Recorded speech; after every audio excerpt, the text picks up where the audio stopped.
gracias, Rocío, por atenerte al tiempo y plantear una serie de dudas que supongo que en la mesa redonda van a salir.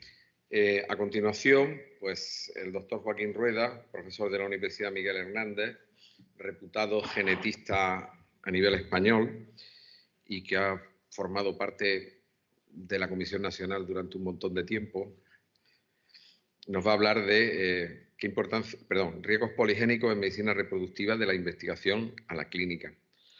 Yo tengo que deciros que antes de venir para acá, en la semana previa, me puse a leer artículos de andrología, porque era andrología de laboratorio, el varón. Espero que alguno de los tres habléis de andrología, así me sea útil. Yo lo que he estudiado pueda preguntar. Así que adelante, Joaquín.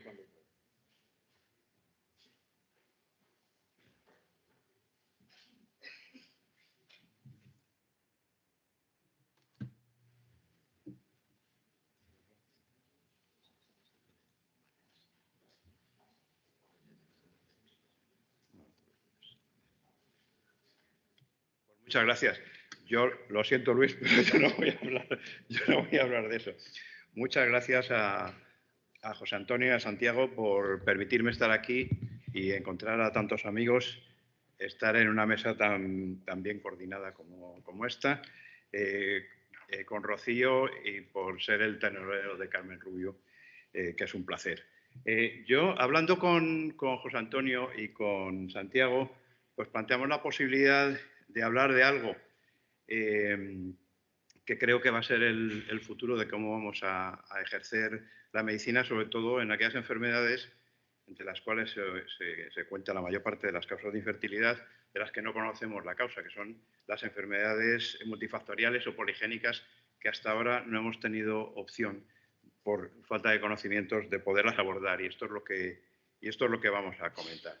De manera que este es un poco el esquema. Hablaremos de riesgos poligénicos, de usos actuales de los riesgos poligénicos y de lo que tenemos hoy día en reproducción asistida, que ya os adelanto que es poquísimo, por decir algo.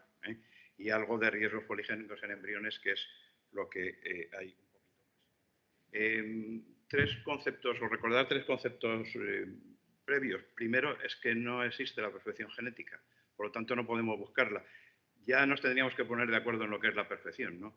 Porque ha cambiado evidentemente con los tiempos, pero todos llevamos entre 5 y 50 alteraciones genéticas que pueden ser importantes para nuestra salud y desde luego miles y miles de variantes comunes que son las que nos están originando en su conjunto las enfermedades multifactoriales.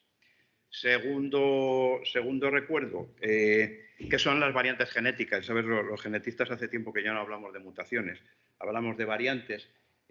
Las variantes pues, son cambios en el DNA, que son fundamentalmente de dos tipos. O son cambios en el número de copia, es decir, que tenemos un trozo de más o de menos de DNA. La variante más brutal de esto pues, es un cromosoma de más o de menos, ¿no? Que es lo que nos vamos a encontrar algunas veces, pero la mayor parte de las veces nos vamos a encontrar pequeños cambios que llamamos CNVs, porque claro, daros cuenta que casi toda la población tiene alguna CNV de 100 kilobases y ahí caben genes. No son estas de las que vamos a hablar hoy. Las que vamos a hablar hoy son las variantes que llamamos tipo SNP, donde solo hay un cambio de una base por otra. Hay muchísimos y millones de estas variantes descritas. Están presentes en todos los individuos, es decir, cuando decimos que tenemos en la población una frecuencia de portadores de más de un 1%, hablamos de estas y los llamamos polimorfismos, y cuando son variantes raras realmente nos están produciendo patologías, son las variantes que llamamos patogénicas, las que si queréis podemos seguir llamando mutaciones. Perdón. Y la tercera, y el tercer recuerdo, digamos, es cuando comienzan las enfermedades genéticas. Las enfermedades cromosómicas van a empezar en el momento de la fecundación, bien por la alteración de meiosis o de las primeras divisiones mitóticas del embrión, y se van a perder casi todas. Es una experiencia que tenemos todos. Las enfermedades mendelianas, las que vemos aquí en rojo, algunas se van a diagnosticar justo después del nacimiento y luego tendremos las del adulto, pues todas las neuropatías hereditarias, cáncer hereditario, etcétera. Pero claro, la mayor parte de enfermedades que tenemos no son esas, son todas estas, que son las enfermedades multifactoriales, las que vamos a comentar en el resto de la charla. De manera que si ponemos en el eje horizontal la frecuencia alélica, es decir, de las variantes que tenemos. Las variantes comunes pues son las que hemos dicho que están presentes en más del 1% de la población. En el extremo de la izquierda veríamos las variantes raras y en el eje vertical pues estamos viendo el efecto que produce esa variante. Claro, las variantes raras son las que nos están produciendo las enfermedades monogénicas. De manera que voy a tener con una sola variante un efecto brutal. Me va a originar la enfermedad y además el riesgo que voy a tener es alto. Pues es un riesgo dominante o recesivo, pues estaremos hablando de riesgos del 25 o del 50%. Sin embargo, las variantes comunes, de las que todos somos portadores de miles y miles de estas variantes, una a una no nos van a producir nada y juntas nos van a poder producir una alteración o una predisposición, que es donde estamos todavía ahora mismo. ¿De acuerdo? Y esto lo podemos medir y podemos establecer unos puntos. Y esto es lo que llamamos los puntos o la puntuación de riesgo poligénico.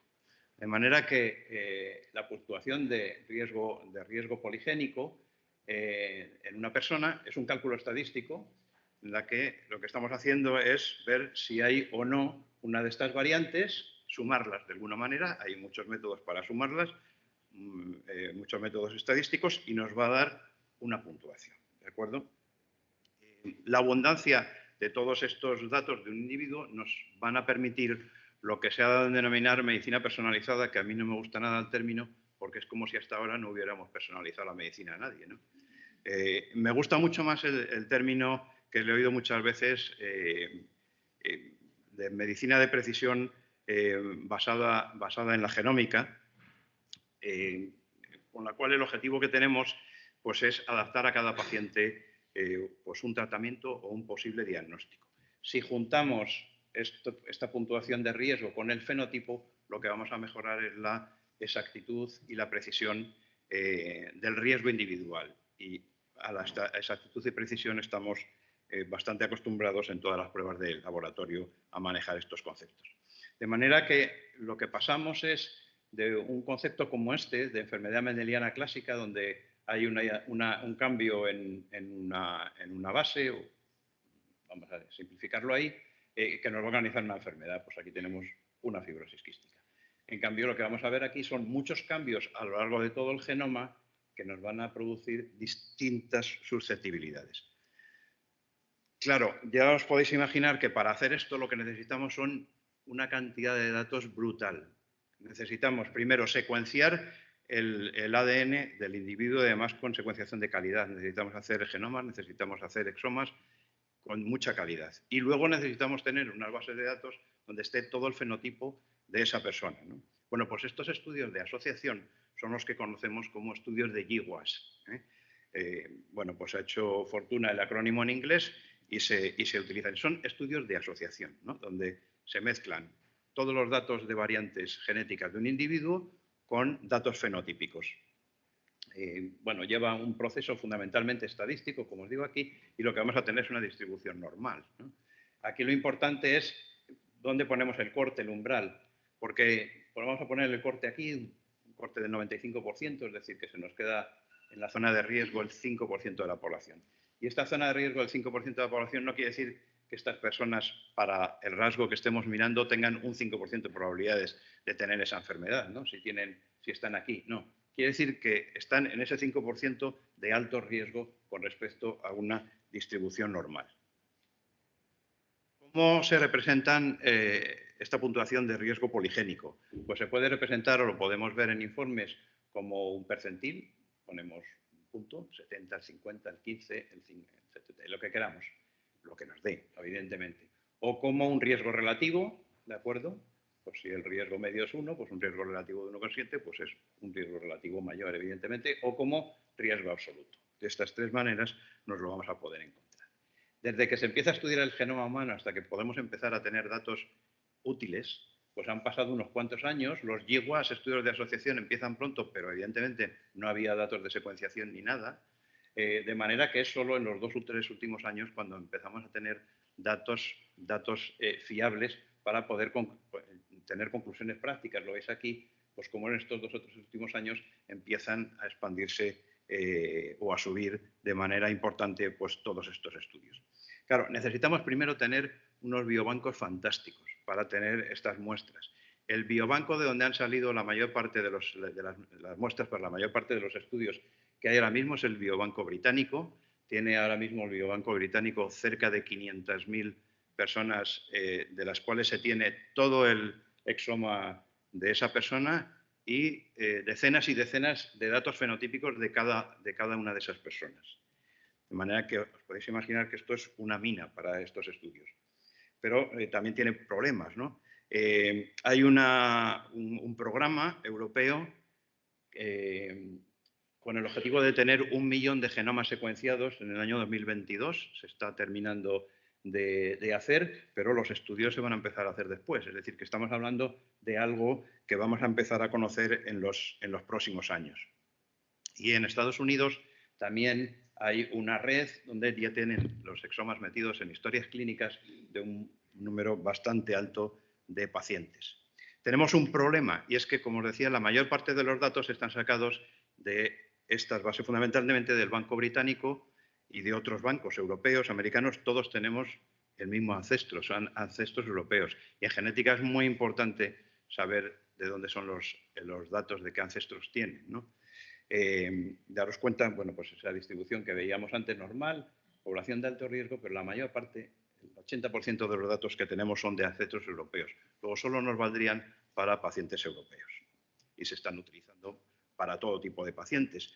Se está intentando también corregir esto y se ha puesto en marcha un consorcio para obtener datos de todo el mundo, un biobanco global, como veis aquí, pero no se ve bien, pero América Latina no tiene nada, ningún dato. África solo tiene un biobanco con 6.000 exomas de objetivo, es decir que, aunque es global, entre comillas, pues seguimos teniendo un fuerte sesgo de ancestros europeos. Bueno, tenemos biobancos y ahora lo que hay que hacer son estos estudios de asociación. Afortunadamente, también tenemos catálogos de YEWAS, que son de acceso libre a todos los investigadores, de manera que no están todos, pero están casi todos los estudios de YEWAS ahí metidos. Y tenemos catálogos de riesgos poligénicos, que esto es bastante nuevo, pero ya hay metidos 3.000 puntuaciones de riesgos poligénicos. Y es para rasgos, es decir, no solo para enfermedades, ¿de acuerdo? Hay riesgos poligénicos para enfermedades, pero también riesgos poligénicos pues, para posibilidades de ser más o menos alto o de tener más o menos índice de inteligencia. Como veréis, esto pues, puede tener unos problemas bioéticos importantes. Si se entra a ver qué es lo que hay ahora mismo en diciembre, a finales de diciembre, lo que había, pues creo que no lo veis por categorías, pero la mayor parte de ello es cáncer, enfermedades cardiovasculares. Si nos metemos, no hay nada de reproducción como tal, ni de infertilidad como tal. Si nos metemos en otras enfermedades, que hay cerca de 200, pues ahí encontramos los únicos riesgos publicados que hay, que son 2 de endometriosis, en relación con nuestro campo. Y luego veis que hay otros rasgos, hay 160 o 155 riesgos poligénicos o puntuación de riesgos poligénicos para rasgos de estos que os comentaba yo, que no son enfermedades. De manera que entonces, ¿para qué sirve, no? Tenemos muchísimos datos, pues nos sirve ahora mismo esto no para hacer diagnóstico, esto es lo que tenemos que tener claro, no es diagnóstico en estos momentos, porque no hay datos suficientes. Es útil en el contexto de la medicina preventiva, de manera que nos va a permitir estratificar poblaciones de riesgo, porque esto yo lo puedo hacer a la persona según nace, y voy a tener ese dato a lo largo de toda la vida, va a ser ese mismo exoma, ¿no? De manera que nos va a ayudar a mejorar métodos de screening. Por ejemplo, está empezando a emplear, en lugar de hacer screening a toda la población para PSA, para detectar cáncer de próstata, pues hacemos un riesgo poligénico y podemos empezar a hacerlo bastante más tarde en gente que tenga un riesgo muy bajo, ¿no? O modificar, por el contrario, en gente que tenga un riesgo alto. Para esto nos sirve ahora mismo. Os voy a poner un par de ejemplos de los que se utilizan en clínica. En clínica utilizamos para asesoramiento genético de cáncer hereditario y no hereditario esta base de datos, esta herramienta que no sé si conoceréis algunos, que es CanRisk. Es una base de acceso libre, también se puede uno registrar como profesional y accede a esta herramienta. Esta herramienta pues utiliza un algoritmo, que es el que se denomina BOADICEA, del acrónimo de riesgo, cálculo de riesgo en cáncer de mama y ovario y utiliza distintos tipos de datos. Fundamentalmente utiliza datos de historia familiar, datos de edad, estilo de vida, datos, perdón, de mamografías. Bien. Y junto a esto utiliza ahora mismo la última versión de Odisea, que es muy reciente, ya hay más de 300 variantes genéticas metidas ahí, que no son las variantes normales con las que diagnosticamos un cáncer hereditario, ¿de acuerdo? No son variantes normales de BRCA1, BRCA2 o PALB2, no. Son variantes habituales o de las que hemos contado antes, que consideramos como polimorfismo. Bueno, y podemos dar un riesgo a estos pacientes. A estos pacientes les corremos esto con los datos que tengamos, si no tenemos datos genéticos también nos sirve, y le vamos a dar un riesgo, si es un riesgo mayor o un riesgo menor al de la población general, y por lo tanto se puede planificar su screening o incluso, si estamos en el riesgo alto, planificar decisiones terapéuticas preventivas.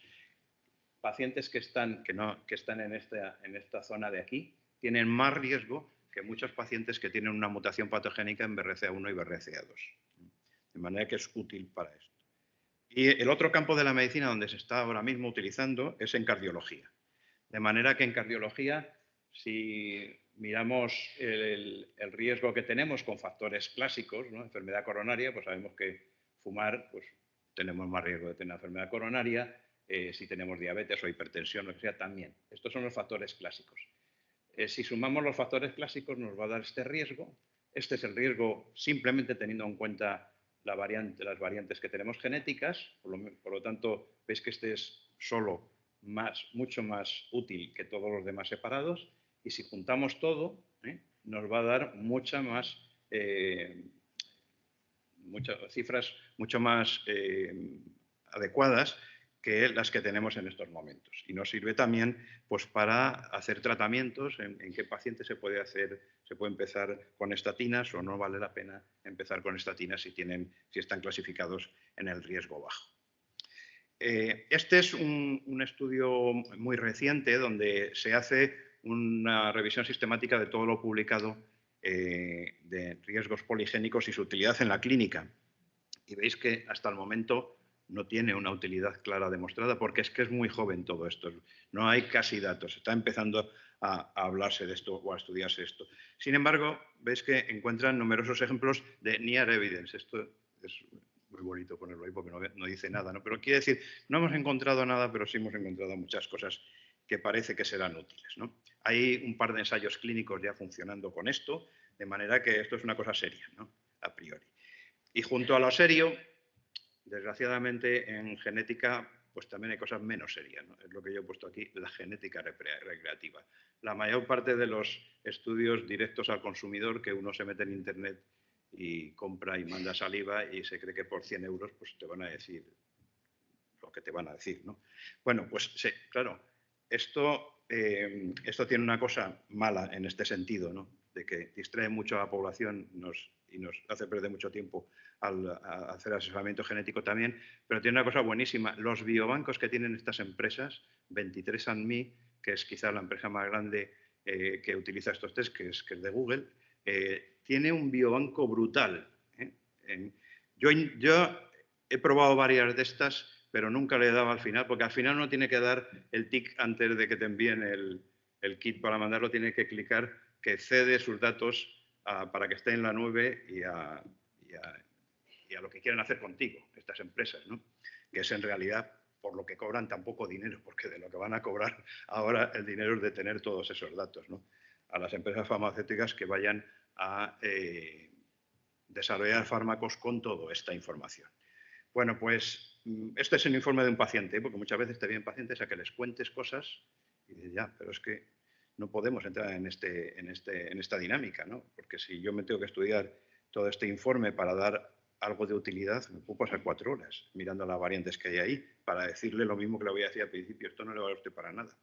Pero mirarse en este informe, pues de una de las empresas serias, como no se ve, pues lo puedo decir, aparecen aquí iguas. Veis en verde pues que tiene más riesgo que la población, menos riesgo que la población, en amarillito que tiene más riesgo y el resto que está en el mismo riesgo de la población. Biomarcadores pues así se ven los informes, ¿no? Te aparecen aquí todas las variantes que tiene uno, el genotipo que tiene uno. Claro, y luego empezamos con la información de los rasgos, ¿no? Porque esto ya, la predisposición al tabaco, pues comprenderéis que uno sea un poco escéptico a pensar que con la genética podemos saber si vamos a tener más o menos predisposición al tabaco. Por no hablar de esto, ¿no? De si voy a dormir la siesta, qué predisposición tengo para dormir la siesta, si estoy en el percentil 8 o en el 50. Pero es que la gente se lo toma muy en serio, porque lo mismo que esto, pues está al lado de la predisposición a un trastorno bipolar o lo que sea. O bueno, ya estos que son para morirse, ¿no? La edad de la primera relación sexual, pues a este señor o señora, no me acuerdo de quién es, pues le dicen que está en el percentil 3, que no sé muy bien qué significa en ese contexto, ¿no? Entonces, bueno, pues con esto hay que lidiar porque, claro, se está aprovechando de esos estudios de asociación tan brutales que hay, pero que tienen mucha y van a tener mucha utilidad médica. En medicina reproductiva, ¿qué hay en infertilidad? Pues muy poco, pero tenemos algo muy importante. Esta es la base de datos ClinVar, donde se recogen todas las variantes y que utilizamos mucho en genética clínica, y veis cómo en los últimos 2 años ha crecido de una manera brutal la introducción de datos ahí. Es decir, que vamos a tener muchos datos relacionados con infertilidad en los próximos años y que nos van a ser útiles, como nos están empezando a ser útiles, como veíamos antes, para cáncer de mama o alteraciones cardíacas. Hay nada publicado, ¿eh? Esto es lo único que hay publicado de puntuación de riesgos poligénicos en relación con ovario poliquístico. Son muy pocos datos, pero veis que, bueno, pues siempre en una distribución normal tendremos que ir solamente hasta la esquina de aquí. Veis que sí, que hay una cierta relación, ¿no? Pero hay, insisto, muy poquitos datos. Hay también algún estudio de asociación de hormona antimoleriana, pero este metaanálisis sobre todo está hablando de temas más biológicos que médicos. Y en relación con el tema de la reunión, pues lo único que yo he encontrado publicado es esto, ¿no? Es un estudio donde identifican variantes genéticas relacionadas con respuesta inmune, coagulación, angiogénesis y metabolismo.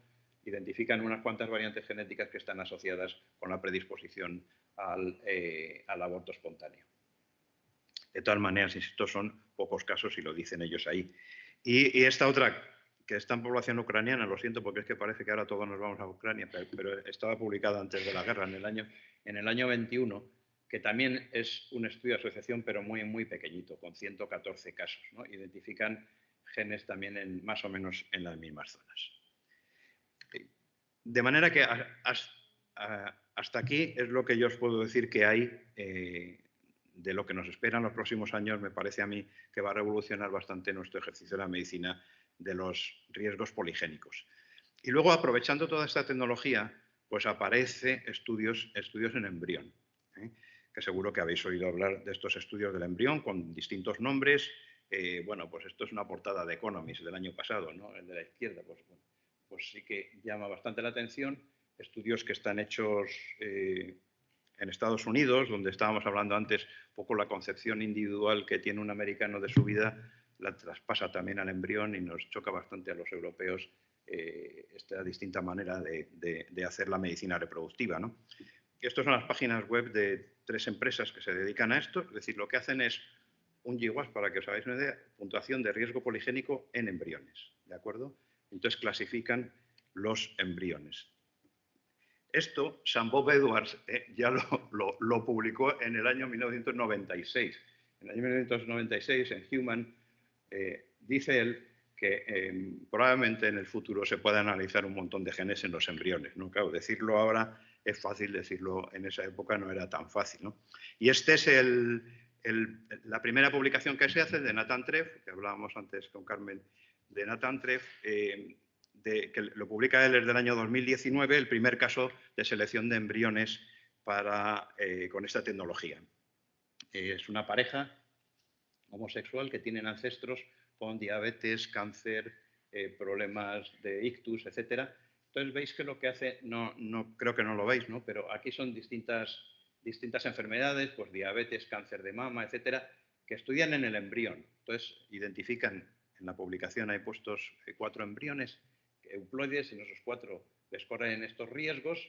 Bueno, pues este que está todo en verde parece que tiene menos riesgos que aquí, que hay un riesgo mayor de cáncer de mama, de susceptibilidad al cáncer de mama, ojo, susceptibilidad al cáncer de mama. De año y medio para acá o 2 años para acá, lo que se ha hecho es lo siguiente, en lugar de ir enfermedad a enfermedad, que es bastante complejo para luego seleccionar un embrión, lo que se hace es asignar a cada enfermedad una puntuación de acuerdo a lo que conocemos de las enfermedades, con los datos que tenemos del adulto, y hacer un índice general. De manera que los embriones pues, están clasificados con este índice. Cuanto más puntuación, mejor es el embrión. ¿Qué significa mejor es el embrión? Que le salen mejor la puntuación de riesgos poligénicos en general. Pero claro, si yo miro 50 riesgos poligénicos, puede que ese embrión tenga uno muy alto y los otros bajos y me salga por aquí arriba. Claro, en el contexto de una selección de embriones, utilizar esto, pues a mí me parece que todavía está muy verde la cosa. Y de hecho, fijaros, aquí dos póster de la reunión de la SRM del 21, le preguntaban a la gente por esto, a pacientes y a profesionales que hacían consejo genético. Claro, los pacientes dicen, pues sí, si me van a hacer un PGTA, pues háganme también esto. Y si tengo 5 embriones, pues el que tenga más puntuación. Vale, tiene venta fácil esto, ¿no? De marketing, esto tiene venta fácil. Los profesionales genéticos no querían ni ver, ¿no? Porque asesorar esto es cerca de imposible, ¿no? Y yo he resumido aquí un poco las opiniones sobre esto que hay ahora mismo publicadas. Son las siguientes. Pues extrapolar conclusiones de yeguas en el adulto embrión parece complicado, ¿no? El tema que comentábamos antes de que puede haber unos riesgos mayores en una enfermedad que en otra, problemas de los ancestros. Ahora la gente piensa un poco, ¿y esto cómo nos va a hacer cambiar? Porque entonces va a empezar a venir un montón de gente que va a querer seleccionar estos embriones y que van a utilizar la FIB para esto, ¿no? Y vamos a generar más embriones que son embriones euploides, pero que a lo mejor no tenían una puntuación de 3. Y sí que había puntuación de 3 en otros embriones de la misma corte. En fin, muchas controversias, como veis ahí, ¿no? Tantas que Julian Savulescu, que es un bioético que conoceréis, bastante provocativo, pues tiene ahí 2 publicaciones del año pasado, 2. La de la izquierda es opiniones de 2 contra 2 y él está a favor, y de la derecha, que también es un artículo suyo, pues veis que no parece muy a su favor, muy a favor de hacerlo, ¿no? De manera que en este artículo de la derecha utilizan una expresión que yo no había visto publicada nunca, que es la utilidad clínica es diminutamente pequeña, que eso debe ser pequeñísimo, ¿no? En inglés. Bueno, pues la única, y con esto ya terminamos, el único posicionamiento que hay de sociedades profesionales es el posicionamiento muy reciente de la Sociedad Europea de Genética Humana, que es un documento no muy largo, que vale la pena porque está muy bien explicado todo, pero con el título yo creo que es suficiente como para saber lo que piensa la Sociedad Europea de Genética Humana ahora mismo de esta técnica, ¿no? De manera que podemos concluir que el riesgo poligénico y las puntuaciones de riesgo poligénico son útiles en medicina de precisión basada en la genómica, pero se necesitan datos robustos, que en infertilidad estos datos todavía no existen y por lo tanto las puntuaciones que tenemos no son útiles para llevarlas a la clínica, que el riesgo poligénico se ha comenzado a emplear para las selecciones de embriones, pero no hay todavía, y esto es importante, validación analítica y clínica para ello, y que debido a la rápida evolución de las técnicas y conocimientos genéticos, los próximos años serán prometedores en este campo y yo creo que van a revolucionar cómo hacemos la medicina de las enfermedades multifactoriales. Gracias.